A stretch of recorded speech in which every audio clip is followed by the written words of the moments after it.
Hi friends, ఈరోజు vegetable pulao చేసుకుంటున్నాము. అందుకు కావలసిన వస్తువులు: కట్ చేసి పెట్టుకున్న వెజిటేబుల్స్, కడిగి పెట్టుకున్న రైస్,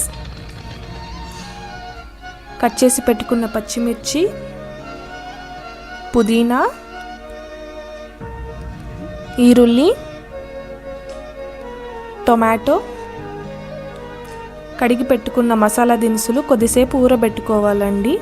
శొంఠి వెల్లుల్లి పేస్ట్, నెయ్యి, రుచికి సరిపడా ఉప్పు. ఇప్పుడు ముందుగా ఒక పాత్ర తీసుకుని అందులోకి కొద్దిగా ఆయిల్ వేసుకుని అది బాగా వేడయ్యాక అందులోకి కొద్దిగా నెయ్యి వేసుకోవాలండి. నెయ్యి వేడయ్యాక అందులోకి మసాలా దినుసులు వేసుకుని అది కొద్దిగా ఫ్రై అయ్యాక అందులోకి కట్ చేసి పెట్టుకున్న పచ్చిమిర్చి వేసి ఫ్రై చేసుకోవాలండి. అది కొద్దిగా ఫ్రై అయ్యాక అందులోకే మనం శొంఠి వెల్లుల్లి పేస్ట్ చేసుకున్నాం కదా, అది వేసి బాగా ఫ్రై చేసుకోవాలండి. పచ్చి వాసన పోయే వరకు అది బాగా ఫ్రై చేసుకోవాలండి. ముందుగా శొంఠి వెల్లుల్లి పేస్ట్ అనేది వేసుకుంటే ఒక టేస్ట్ వస్తుంది. ఈరుల్లి వేసుకుని తర్వాత శొంఠి వెల్లుల్లి పేస్ట్ అనేది వేసుకుంటే అది ఒక టేస్ట్ వస్తుందండి. అందుకు నేను ముందుగా శొంఠి వెల్లుల్లి పేస్ట్ వేసుకుని తర్వాత ఈరుల్లి వేసుకుంటున్నానండి. ఇది బాగా ఫ్రై అయిన తర్వాత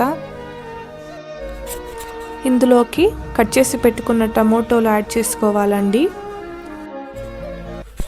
పుదీనా వేసి బాగా ఫ్రై చేసుకోవాలండి. తర్వాత మనం ఏదైతే వెజిటేబుల్స్ అనేవి వేసుకుంటామో అది కూడా ఇందులోకి వేసుకుని ఫ్రై చేసుకోవాలండి. వెజిటేబుల్స్ అనేవి మనకి ఏ రకం కావాలంటే అవి వేసుకోవచ్చు. ఇందులోకి వెజిటేబుల్స్ అనేవి పచ్చివాసన పోవాలండి.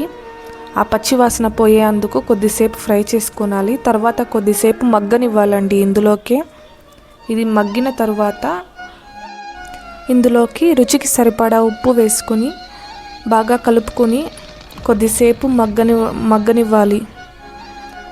అది బాగా మగ్గిన తరువాత అందులోకి మనం కన్సిస్టెన్సీకి తగినంత వాటర్ని యాడ్ చేసుకుని ఆ వెజిటేబుల్స్ అనేది బాగా ఉడికే వరకు కొద్దిసేపు వదలాలండి.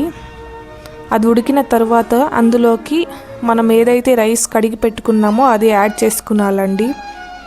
యాడ్ చేసుకొని ఒకసారి ఉప్పు సరిపోయిందా లేదా అని చెక్ చేసుకుని అది కలుపుకొని ఒకసారి 2 విజిల్స్ పెట్టుకోవాలండి. విజిల్ స్టీమ్ అయిన తర్వాత అది కలుపుకుంటే మనం చేసుకున్న వెజిటేబుల్ పులావ్ అనేది రెడీ అవుతుందండి.